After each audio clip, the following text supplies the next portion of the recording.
Dice en el versículo 3: Entonces vino la palabra del Señor por medio del profeta Ageo, diciendo: ¿Es acaso tiempo para que vosotros habitéis en vuestras casas artesonadas mientras esta casa está desolada?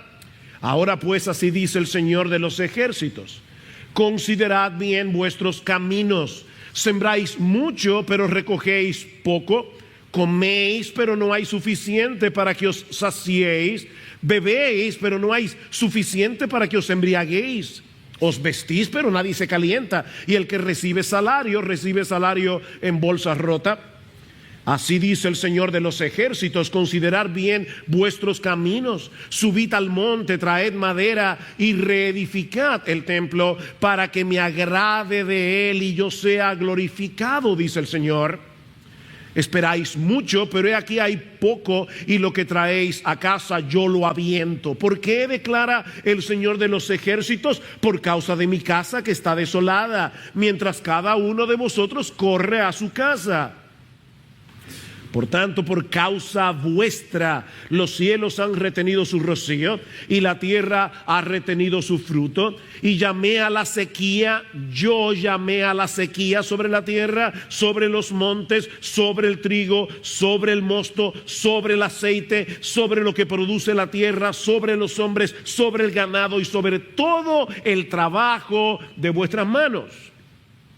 Y Zorobabel, hijo de Salatiel, el sumo sacerdote, Josué, hijo de Josadac, y todo el remanente del pueblo obedecieron la voz del Señor su Dios y las palabras del profeta Ageo, como el Señor su Dios la había mandado, y temió el pueblo delante del Señor.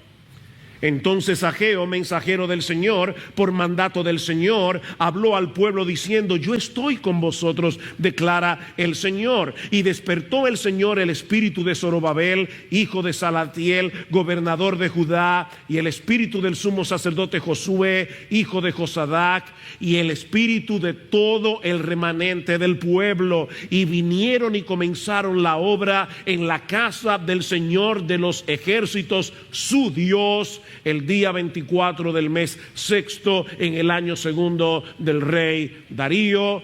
Esta es la palabra de Dios.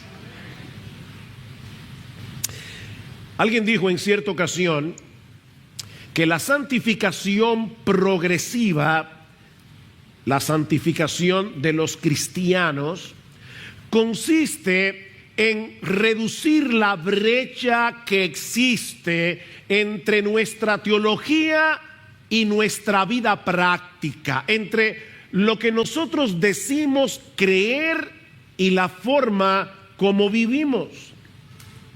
Mis hermanos, nosotros sabemos muchas cosas, y si tú tienes tiempo en el Señor y lees su palabra y escuchas la predicación de su palabra, tú sabes muchas cosas de las Escrituras, pero debemos reconocer que muchas veces somos incoherentes entre lo que sabemos y lo que hacemos. Por ejemplo, los cristianos decimos con frecuencia, es una frase que se escucha mucho en las iglesias evangélicas: de nada sirve tener muchas cosas de este mundo y no tener a Dios. ¿Podemos decir amén a eso? Claro que sí, claro que sí. Preferiríamos no tener absolutamente nada siempre que lo tengamos a Él. Wow, eso suena tan espiritual, se oye tan bien en la iglesia el domingo. Pero, mis hermanos y hermanas, ¿acaso no es verdad que muchas de nuestras preocupaciones tienen que ver con el hecho de no tener cosas de esta tierra? No estoy hablando de Dios, no estoy hablando de bendiciones espirituales. Cosas que queremos tener y no tenemos. Tenemos a Dios y somos cristianos, pero en el fondo de nuestros corazones pensamos que Él no es suficiente. Vivimos en una cultura marcadamente materialista que nos impacta, nos influencia en lo más profundo de nuestro ser. Y si no nos mantenemos en guardia, fácilmente seremos atrapados por la idolatría. Y la idolatría no es otra cosa que hacer o buscar nuestro deseo de satisfacción, buscar nuestro deseo de plenitud, buscar nuestra seguridad en las cosas creadas, en vez de buscarlas en el Creador.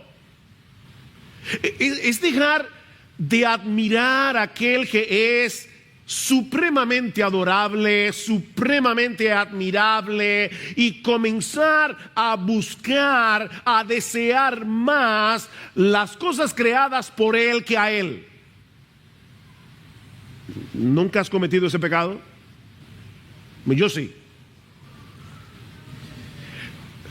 Mis hermanos, es por eso que el apóstol Juan termina su primera carta dirigida a un grupo de cristianos en Éfeso, diciéndoles que, ¿cuál es la última frase de primera de Juan? Hijitos, guardaos de los ídolos.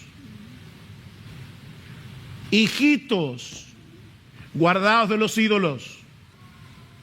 Y lo que vamos a ver en la mañana de hoy, al continuar con nuestra serie expositiva en el libro de Ageo, es el resultado práctico que se produce cuando no le hacemos caso a esa advertencia. Guardaos de los ídolos implica algo que nosotros tenemos que hacer. Tenemos que estar alertas, tenemos que estar conscientes para poder guardarnos de la idolatría. Como vimos el domingo pasado, para irnos a la historia de Ageo, debido al decreto del rey Ciro el persa y sobre todo debido a la voluntad soberana de Dios que movió a Ciro, un grupo de israelitas habían regresado del exilio al que habían sido enviados por causa de su pecado, y todo eso con el propósito de que reconstruyeran el templo que Nabucodonosor había destruido en el año 586 antes de Cristo. Ellos llegan a Jerusalén, la ciudad está destruida, ellos comienzan la labor de reconstrucción con mucho ánimo, pero por diversas razones que no vienen al caso ahora, ellos detienen el proyecto, comienzan a envolverse en sus propios asuntos, comienzan a envolverse en sus propios negocios, hasta que la obra se detuvo por completo por unos 16 años. Ahora, no olviden que ese templo era mucho más que un edificio. Ese era el lugar en el que Dios manifestaba su gloria y su presencia especial en medio de su pueblo durante el antiguo pacto, es decir, antes de la venida del Señor. De manera que estos hombres y mujeres estaban poniendo sus intereses personales por encima de Dios mismo, porque en el fondo de sus corazones estaban buscando satisfacción en otras cosas. Ese era el problema. Habían perdido el rumbo, se habían extraviado, ellos no estaban pensando bien. Es a eso que se refiere el Señor cuando dice: si tu ojo es maligno, todo tu cuerpo estará lleno de luz. La palabra allí es: si tu ojo es visco, esa es la palabra. Si tu ojo está viendo doble, tú no estás viendo bien, tú no estás viendo bien la realidad, tú no estás pensando bien. Y porque no estás pensando bien, toda tu vida está llena de oscuridad, tú estás andando a tientas y en tinieblas. Pero el Dios de toda gracia, el Dios de toda bondad, no se había olvidado de su pueblo. Él no había olvidado la promesa de pacto que Él había hecho, de que Él sería su Dios y de que ellos serían su pueblo. Y es por eso que ahora en el año 520 antes de Cristo les envía su palabra por medio del profeta Ageo para hacerlos despertar, como veremos en el pasaje que vamos a considerar en la mañana de hoy, que podemos dividir en dos partes. La primera es un llamado de parte de Dios en los versículos 3 al 11. La segunda es la respuesta del pueblo al llamado de Dios en los versículos 12 al 15. Un llamado, una respuesta. Y quiere el Señor, mis hermanos, obrar en nuestros corazones en el día de hoy para que todos los miembros de Iglesia Bíblica del Señor Jesucristo, toda persona que se encuentre en este lugar y que profese ser un verdadero cristiano, responda a la palabra predicada como estos israelitas respondieron al mensaje de Ageo hace cientos de años atrás. Mis hermanos, nuestro Dios quiere de nosotros hoy, ahora, aquí, lo mismo que quería de ellos en el año 520 antes de Cristo. Veamos entonces, en primer lugar, el llamado de Dios. Y es un llamado a reconsiderar. Reconsiderar. Noten el versículo 5 otra vez. Ahora pues, así dice el Señor de los ejércitos, considerad bien vuestros caminos. Versículo 7, así dice el Señor de los ejércitos, considerad bien vuestros caminos. Que Dios lo diga una vez es suficiente, que lo diga dos veces. Ya hay que poner atención. Y luego lo va a repetir dos veces más en el capítulo 2. Consideren, consideren. Y esta palabra puede traducirse literalmente: pon tu corazón sobre tus caminos. Pon tu corazón. El corazón es el asiento de nuestra personalidad.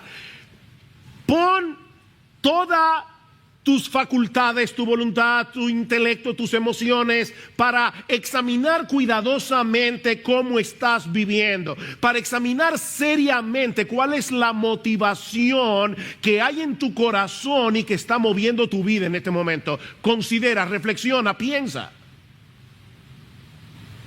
Y llama la atención que en las dos ocasiones en que Dios hace este llamado, Él se identifica como el Señor de los ejércitos. ¿Se dieron cuenta? El Señor de los ejércitos. Este es un nombre que tiene la connotación de suprema autoridad. Mis hermanos, este nombre aparece 16 veces en el libro de Ageo, que solo tiene 38 versículos. 16 veces habla el Señor de los ejércitos. Es el Rey de los reyes, es el Señor de los señores el que está hablando aquí, por lo que debemos poner toda nuestra atención a sus palabras.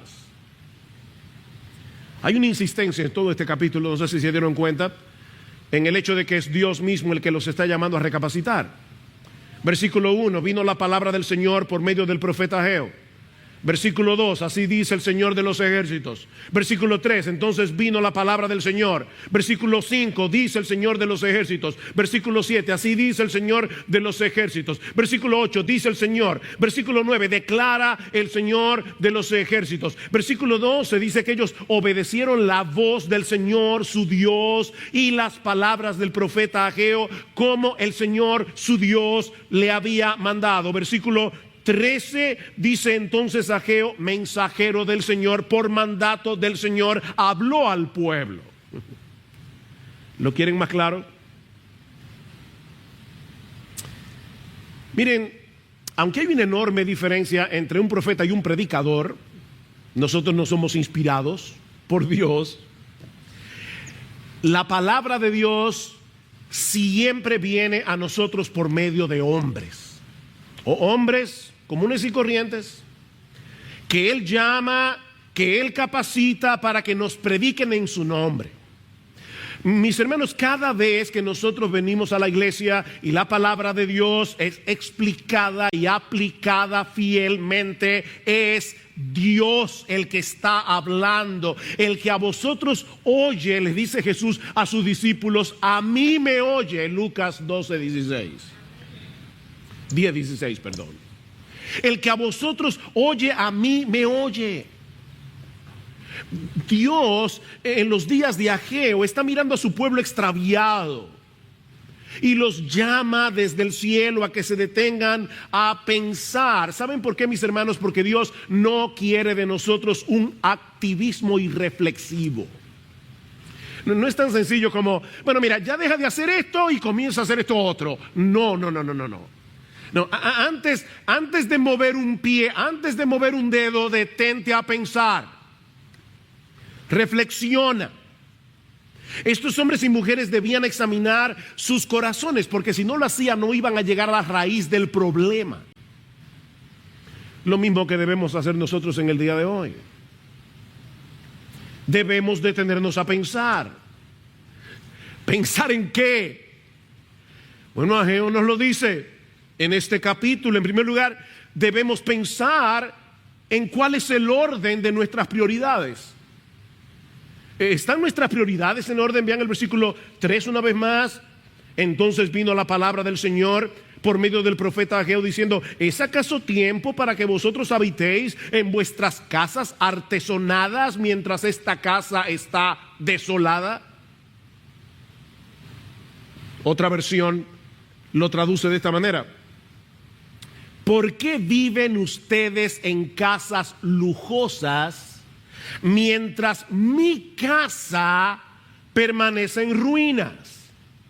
Esta palabra artesonada significa paredes elaboradas que cubrían las paredes, obviamente, y el techo también. Ustedes y sus casas, es el contraste, ustedes y sus casas están en primer lugar. Yo y mi casa estamos en un lugar muy secundario. Y no era por falta de recursos, no era por falta de tiempo que el templo del Señor estaba en ruinas, era por falta de interés. El domingo pasado veíamos que estos israelitas, tan pronto llegaron a Jerusalén, dieron una ofrenda sumamente cuantiosa, se pudiera traducir casi en $24 millones.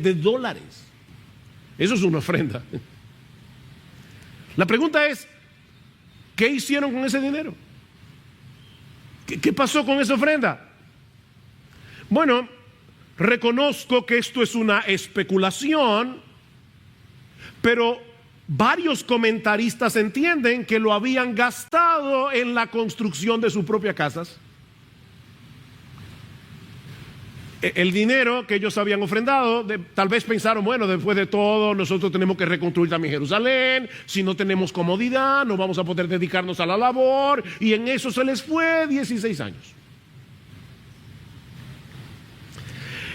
La presencia de Dios y su gloria que se manifestaba en el templo dejó de ser importante porque su comodidad, sus lujos habían pasado al primer lugar.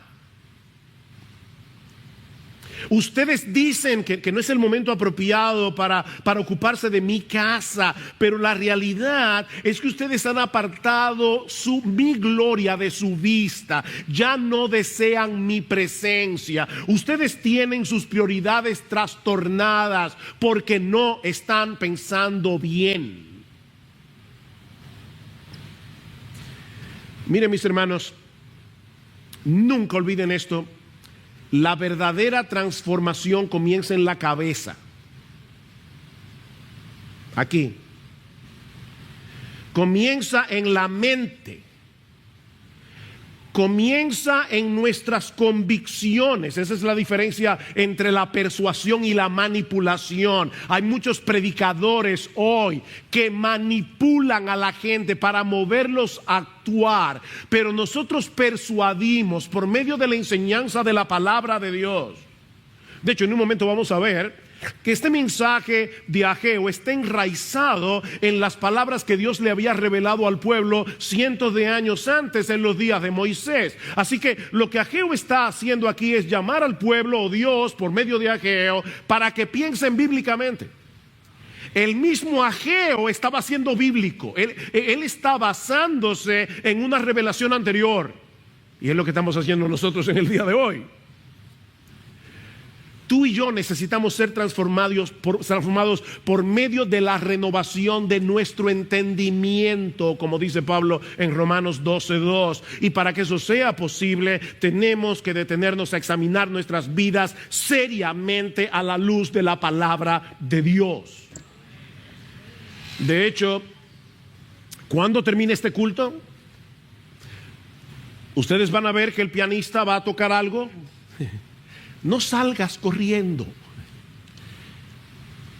quédate un rato ahí, mientras suena la música, y reflexiona. Piensa en lo que estás oyendo. Pero Dios también los llama a reflexionar en la profunda insatisfacción que cosechamos cuando ponemos las cosas creadas por encima del Creador. Vean el versículo 6. Sembráis mucho, pero recogéis poco. Coméis, pero no hay suficiente para que os saciéis. Bebéis, pero no hay suficiente para que os embriaguéis. Os vestís, pero nadie se calienta. Y el que recibe salario en bolsa rota. Así dice el Señor de los ejércitos: considerad bien vuestros caminos. Otra vez. Vivían en abundancia y profundamente insatisfechos. ¿Qué dice Salomón en Eclesiastés capítulo 5 versículo 10? El que ama el dinero no se saciará de dinero. Niños, ustedes han recibido en Navidad esos juguetitos que dice que la batería no está incluida. Oye, qué decepción. Yo recuerdo eso muchas veces. Abrí el jueguito, quería jugar, no, la batería no está incluida. Mira, las cosas de este mundo vienen sin batería. No, la batería no está incluida. Esas cosas no funcionan sin Dios. El que ama el dinero no se saciará de dinero, y el que ama el mucho tener no sacará fruto, porque nunca es suficiente. Yo nada más quiero $1 milloncito, pero después uno se pone a pensar, bueno, pues si me dio un cáncer y tengo que hacer una quimioterapia, $1 millón, no va a ser suficiente. Le preguntaron una vez, creo que fue a Howard Hughes, ¿cuánto es suficiente? Y él dijo, un poco más. Siempre un poco más. Dice Proverbios que nosotros tenemos una sanguijuela. Dame más, dame más, dame más. Mi hermano, mata esa sanguijuela. Mátala. Ahora, el problema no está en el dinero en sí, no me malentiendan, es en el hecho de convertirlo en un ídolo. Es el hecho de tratar de encontrar en las riquezas y en las posesiones ese sentido de seguridad, ese sentido de satisfacción que solo podemos encontrar en Dios. Ellos tenían las cosas esenciales de la vida: comida, bebida, vestido, las mismas cosas que menciona Jesús en Mateo capítulo 6. ¿Se dieron cuenta? No os afanéis por vuestra vida, qué habéis de comer, qué habéis de beber, qué habéis de vestir, las cosas esenciales. Pero no solamente tenían las cosas esenciales, ellos vivían en casas cómodas, ellos vivían en casas lujosas. Pero ninguno de esos bienes podía llenar el vacío de sus corazones. Miren, mis hermanos, si relegamos a Dios a un segundo plano, no importa lo mucho que tengas, no importa lo mucho que acumules, siempre serás un miserable. Se puede ser un rico miserable, se puede ser un pobre miserable que anhela ser rico, pero siempre serás un miserable. Estos israelitas habían olvidado que la tierra prometida era bendita no porque manaba leche y miel, sino porque Dios había prometido estar ahí. No era la leche y la miel, era Dios que hacía que la tierra fuera bendita. Pretender disfrutar de la bendición de la tierra olvidándose del proveedor era una locura total, porque el mayor regalo, la mayor bendición que Dios nos ha dado es Él.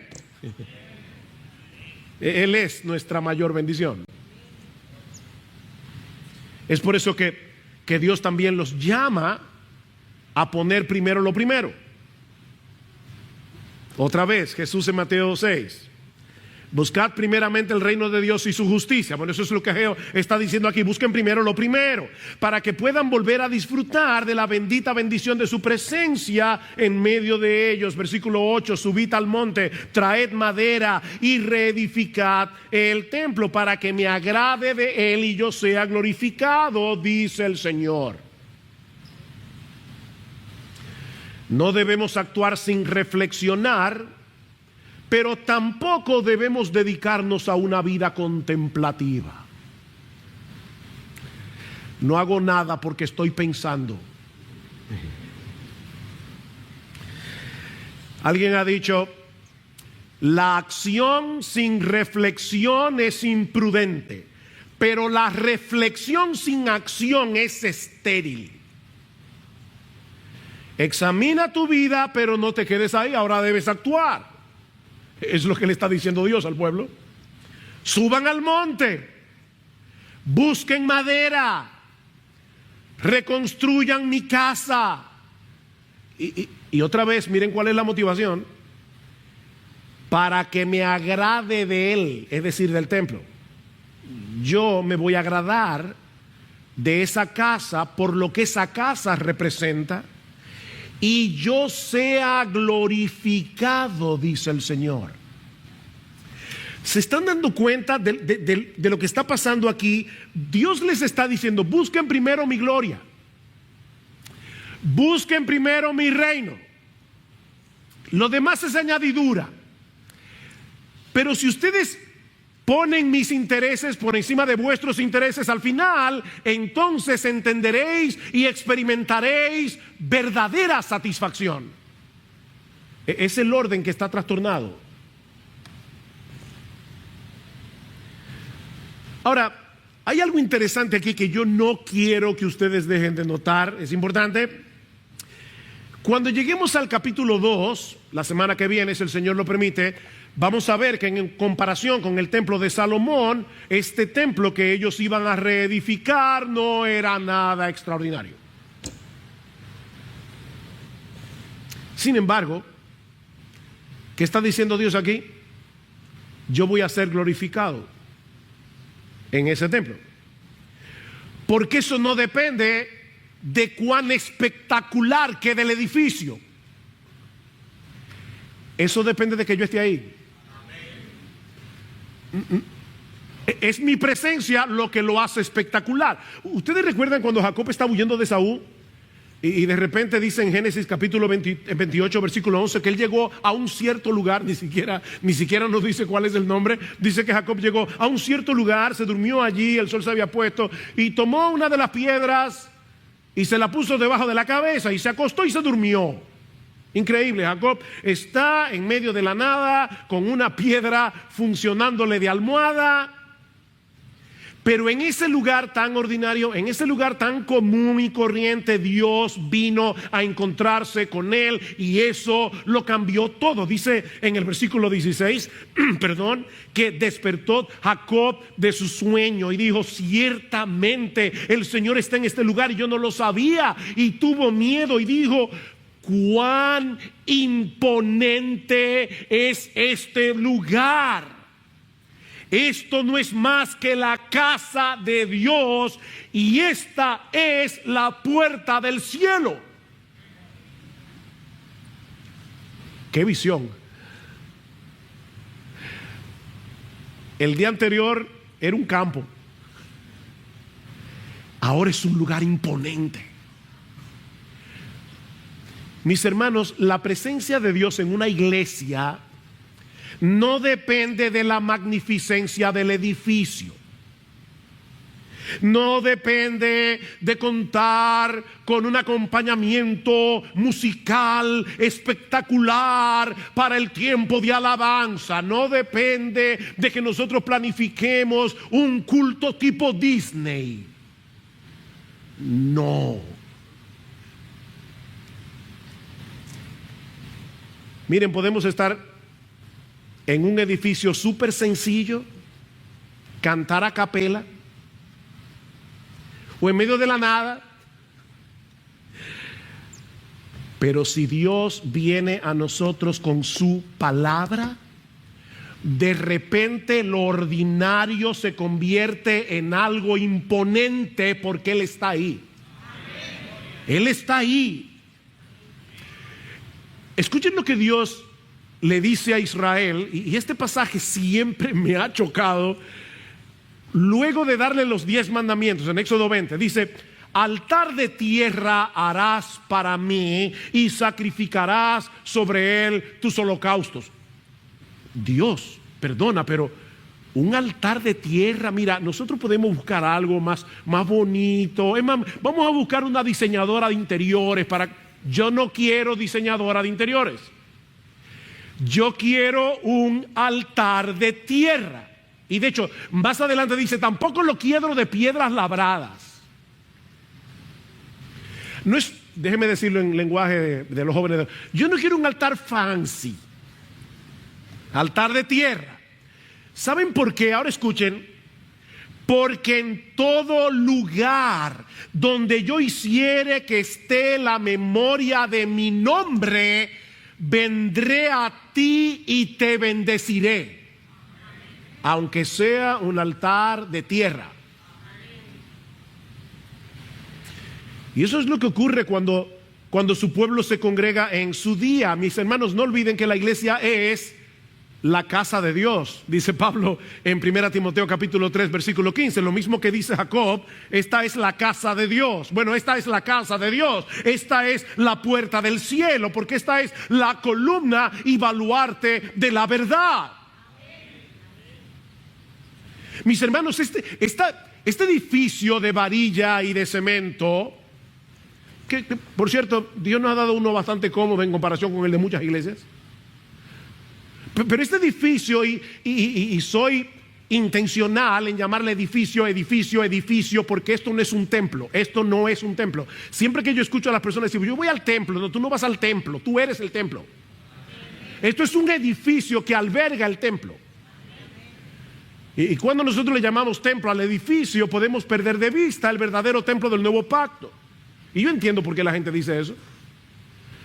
Pero permítame esa pequeña corrección. Es un asunto de semántica, pero importante.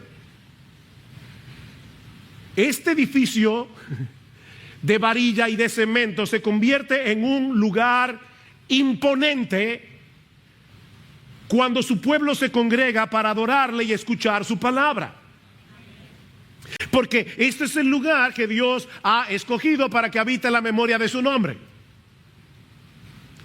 Y hay una bendición especial que desciende en medio de su pueblo cuando nos congregamos para escuchar su palabra y recordar la memoria de su nombre. Mirad cuán bueno y cuán deleitoso es habitar los hermanos juntos en armonía, porque allí envía Jehová bendición y vida eterna. Allí desciende la bendición, porque allí está la presencia de Dios que se hace presente por medio de su palabra.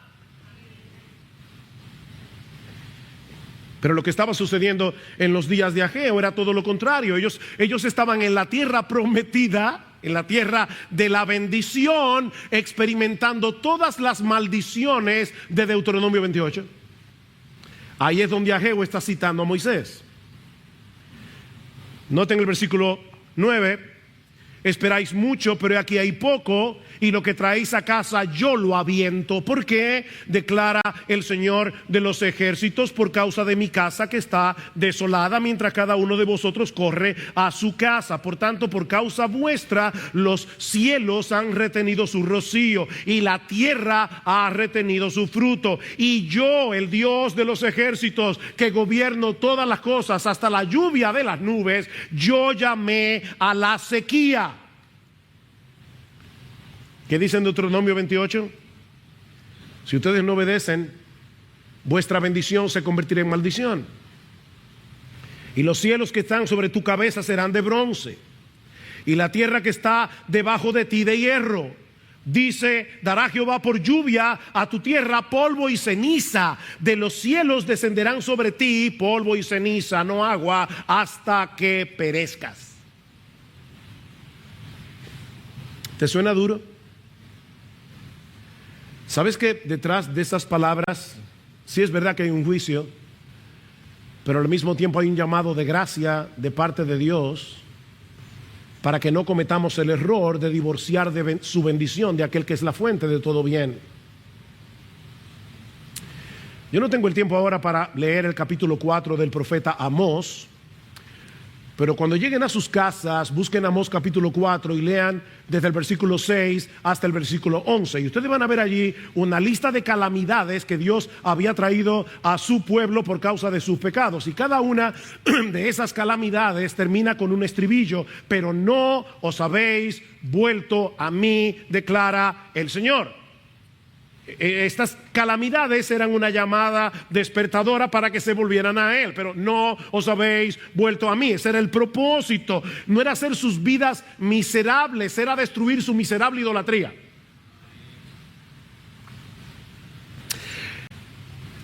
Mis hermanos, nuestro Dios es tan bueno que muchas veces Él nos quita un bien menor para darnos uno mayor, infinitamente mayor. Y ese bien infinitamente mayor, obviamente es Él. Así que Dios te quita un bien menor para que lo busques a Él, para que te vuelvas a Él, para que te arrepientas de tu pecado, para que destruyas tu idolatría, para que destruyas ese altar y vuelvas a poner a Dios en el lugar que le corresponde. Porque Dios es bueno y Él quiere darnos su mayor bendición. Ahora, hermanos, ¿cómo nosotros podemos aplicar todo esto en términos concretos en el contexto de nuestra vida aquí y ahora? Nosotros no estamos en el 520 antes de Cristo, no tenemos que subir a ningún monte. ¿Cómo podemos aplicar esto? Bueno, obviamente lo primero es nuestra propia comunión con Dios. Todo el problema aquí es: ustedes están perdiendo de vista mi presencia, es mi comunión lo que importa.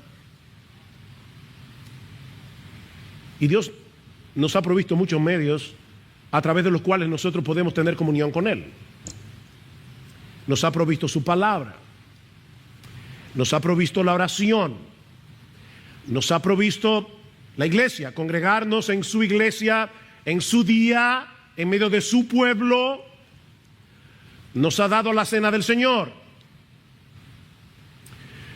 Mis hermanos, el asunto no es leer la Biblia, orar, venir a la iglesia, participar de la cena en una forma mecánica, sino con el propósito intencional de encontrarnos con Él, de conocerlo a Él, de deleitarnos en Él.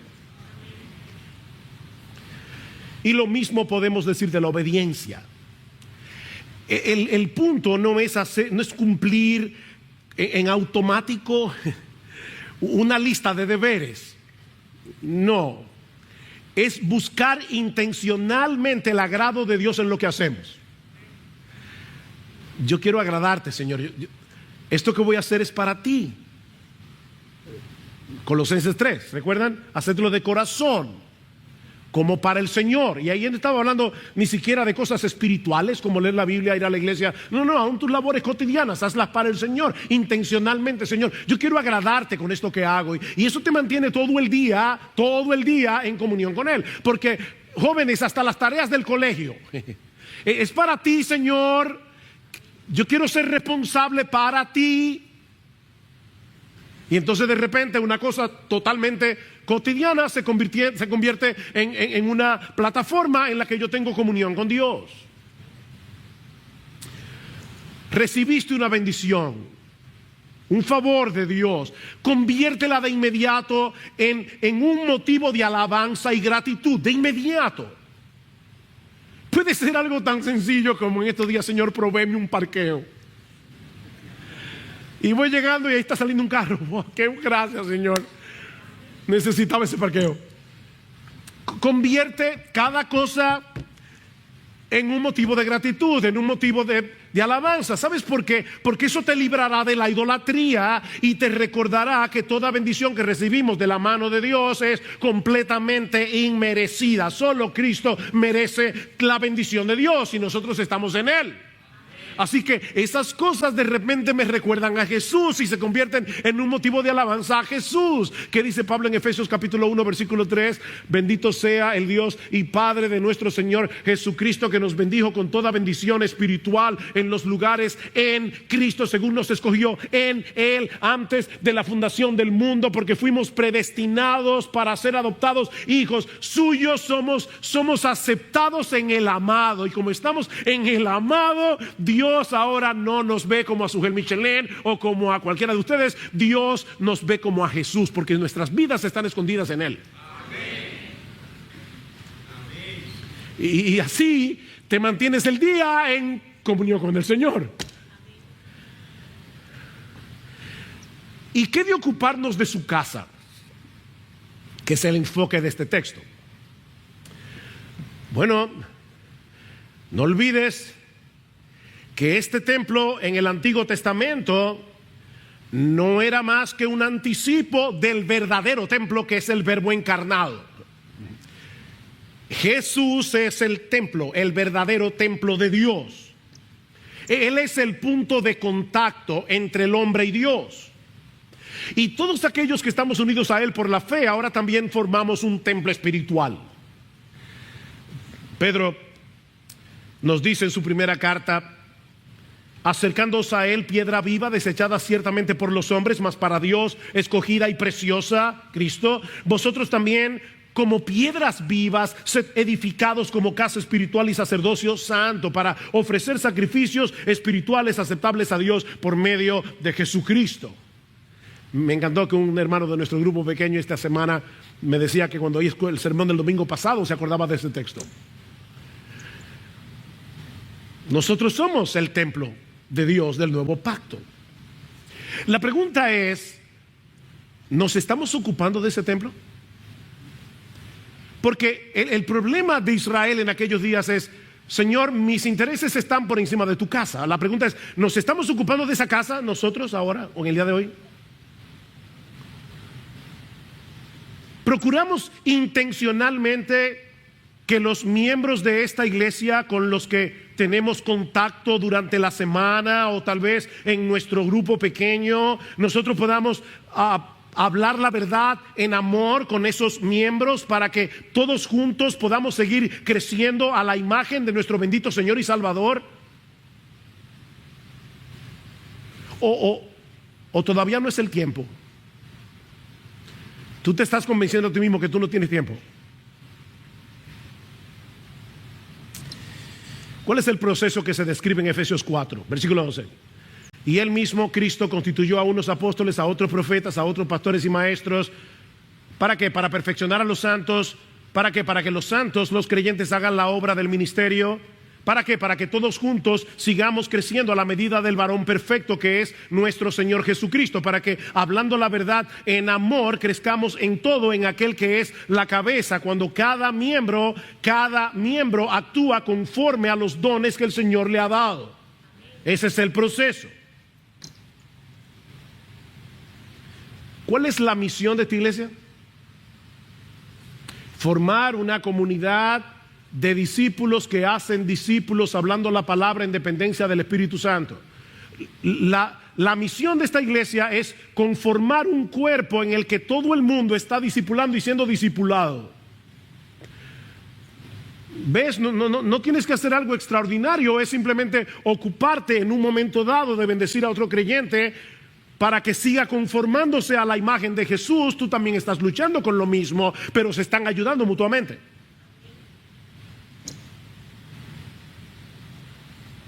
¿Estamos poniendo nuestros dones en operación para beneficio de este cuerpo?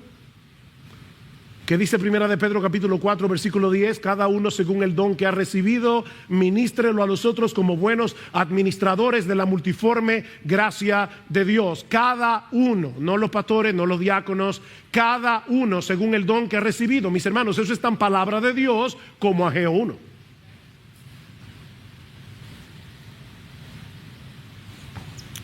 Al inicio de este culto se hizo un llamado a los miembros de IBCJ. Necesitamos hermanas para que cuiden en cuna y corral. Necesitamos hermanos para que trabajen en la escuela dominical de niños, de adultos. Necesitamos hermanos que se involucren en la logística, necesitamos hermanos que cuiden, necesitamos hermanos que hagan muchas cosas que ya les hablaremos en el mes de junio cuando tengamos la reunión con la iglesia. ¿Tú estás dispuesto? ¿Tú estás dispuesta? Pastores, que eso es sacrificial, hay que llegar temprano. Y ustedes se acuerdan lo que yo les decía en un reporte que di un miércoles para aquellos que no estaban aquí, que en la iglesia que yo visité en El Salvador, ellos se reúnen en un hotel y como no caben allí, tienen que celebrar 2 cultos. El primero comienza a las 8:30 de la mañana, así que hay un grupo de hermanos que llega a las 5 de la mañana para que todo esté en su sitio. 5 de la mañana, todos los domingos.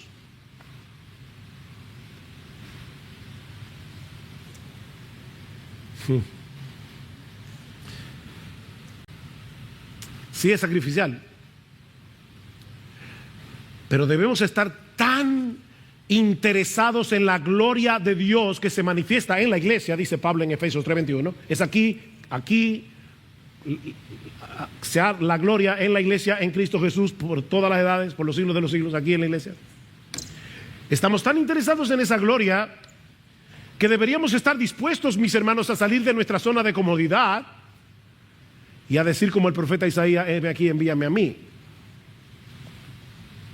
Ahora, ¿sabes lo interesante? Cuando tú pones tus propios intereses por encima de los intereses de Dios, terminarás insatisfecho. Nuestro Dios no es un Dios malo. Él está buscando nuestro bien. Por lo tanto, ponlo a Él primero y tu vida va a ser una vida satisfactoria. Y ni hablar de otros ministerios. Aquí necesitamos más líderes de grupos pequeños. Aquí necesitamos hermanos que ayuden a sentar a las visitas. Aquí necesitamos más hermanos que ayuden con el parqueo. Aquí necesitamos un montón de gente.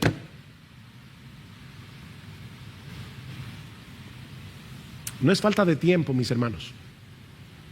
No, por favor, no te engañes a ti mismo. No sigas cometiendo ese error, porque es contra tuya que lo estás cometiendo. No es falta de tiempo, no es falta de recursos, es un problema de perspectiva, es un problema de interés. En nuestra lista de prioridades nosotros debemos poner primero lo primero.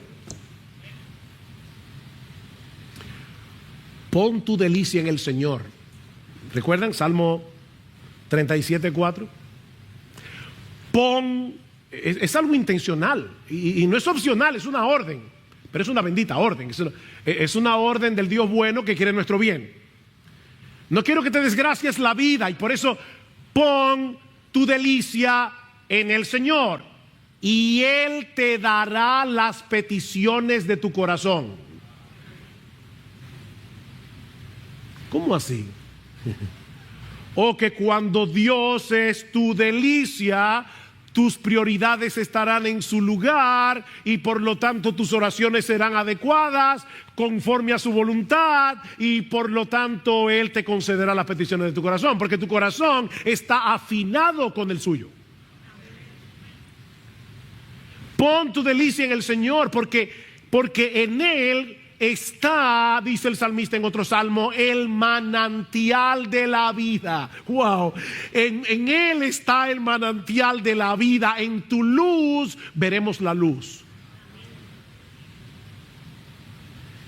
Mis hermanos, nuestro Dios es supremamente adorable, nuestro Dios es supremamente deleitoso, nuestro Dios es supremamente digno de amor, de servicio, de adoración.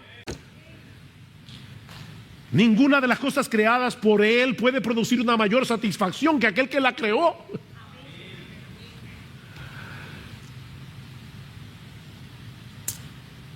Ese fue el llamado de Dios en los días de Ageo.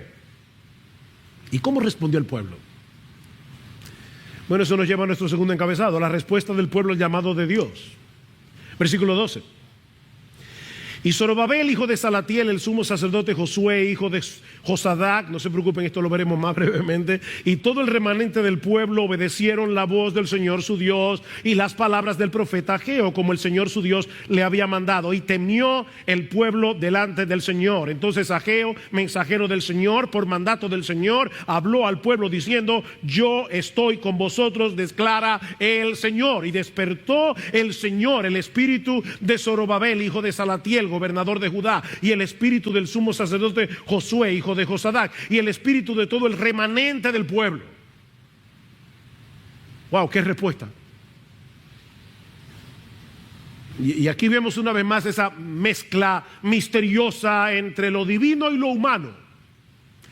Dios nos envía su palabra por medio de un hombre. Dios nos llama a considerar seriamente lo que escuchamos, es decir, hay algo que nosotros tenemos que hacer, es nuestra responsabilidad. Nosotros tenemos que digerir la palabra de Dios. Mis hermanos, verdad que no es meditada, verdad que no es asimilada. Esto no funciona en automático tampoco. No es porque tú vengas a la iglesia y pongas tu cuerpo ahí. Pero yo vine a la iglesia el domingo. That's not the question, esa no es la pregunta. El punto no es que tu cuerpo esté ahí, es que todo tú estés ahí, escuchando la palabra con atención, bebiéndote la palabra, digiriendo la palabra. Eso es algo que tú y yo tenemos que hacer en nuestra responsabilidad. Pero al mismo tiempo, la razón que los mueve a ellos a hacer lo que Ageo estaba diciendo es que ellos reconocieron la voz de Dios detrás de la voz de Ageo. ¿Se dieron cuenta? Versículo 12. Obedecieron la voz del Señor su Dios y las palabras del profeta Ageo. Por fin, ¿eran las palabras de Ageo o eran las palabras de Dios? Pero aquí dice que eran las palabras de Ageo. ¿Eran las palabras de Ageo o eran las palabras de Dios? Sí, eran las palabras de Dios por medio de las palabras de Ageo. Es Ageo el que está hablando. Y es Dios el que está hablando por medio de la voz de Ageo. No lo entiendo, pastor, yo tampoco. Pero ese es el misterio de la revelación. Y entonces ellos reaccionan, porque como digo, ellos están oyendo a Ageo, pero están oyendo a Dios. Y le temieron al Señor. ¿Lo leyeron en el versículo 12? Y temió el pueblo delante del Señor. Esta clase de temor es muy diferente a ese terror, a ese miedo que nos invade cuando sabemos que estamos delante de un peligro, delante de algo que nos puede dañar. No, este temor del que se habla aquí es un sentido de asombro, es un sentido de reverencia ante la belleza, la gloria, la majestad de Dios que nos está hablando. El Dios del cielo me está hablando.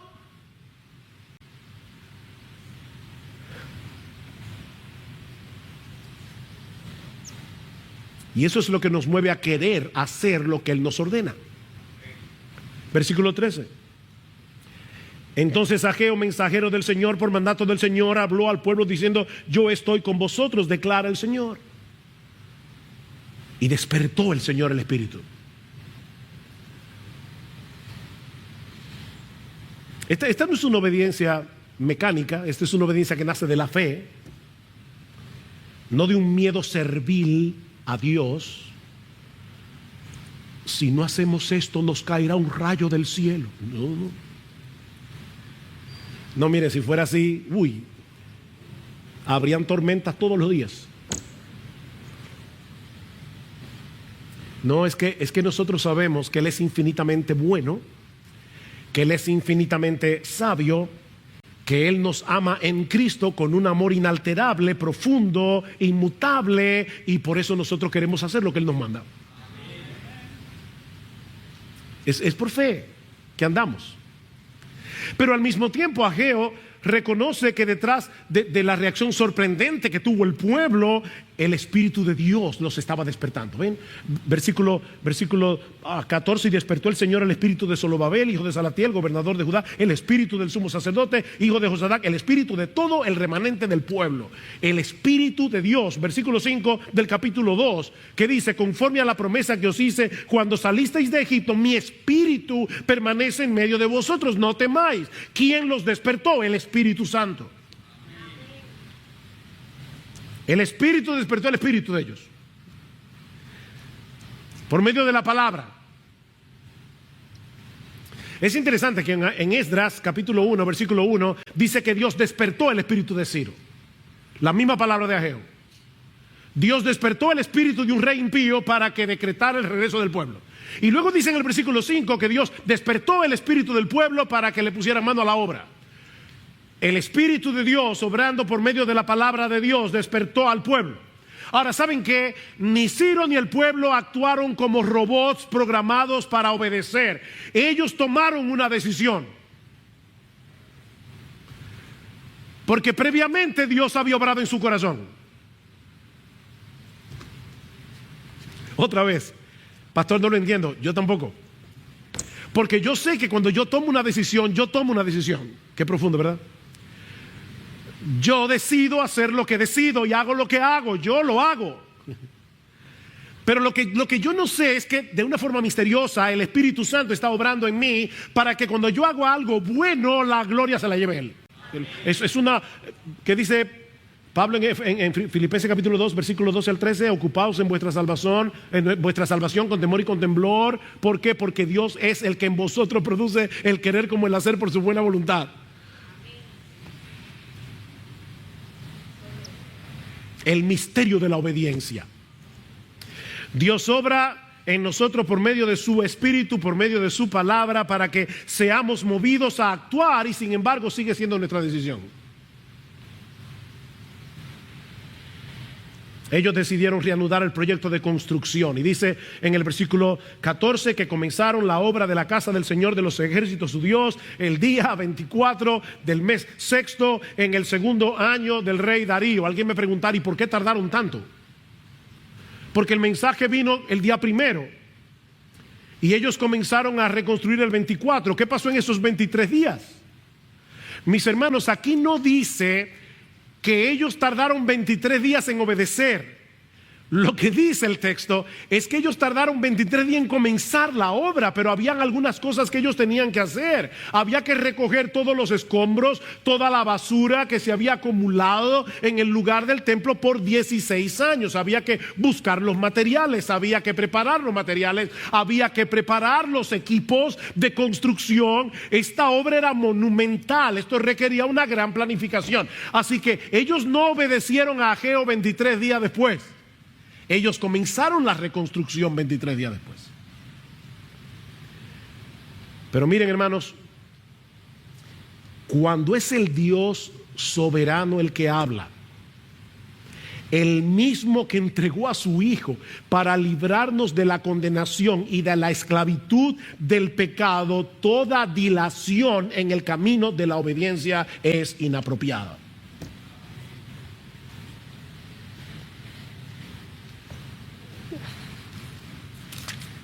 Déjenme leerles algo que no está en mis notas, pero sí en mi cabeza desde que me levanté esta mañana. Hebreos 3.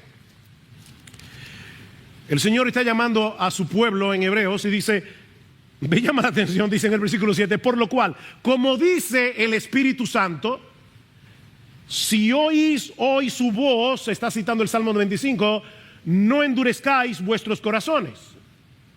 Lo que me llama la atención es que el autor de Hebreos está citando un salmo que se escribió casi 1000 años antes. Y sin embargo él no dice como dijo el Espíritu Santo, él dice como dice el Espíritu Santo. En tiempo presente. Porque este libro sigue hablando. No importa si es Ageo, no importa si es Hebreos. Este libro habla porque este libro está vivo. Por eso decía John Stott que la Biblia es Dios predicando. Así que si tú estás escuchando hoy su voz y tú estás escuchando hoy su voz, no porque sea yo que esté predicando, sino porque estoy predicando la palabra de Dios, no endurezcas tu corazón.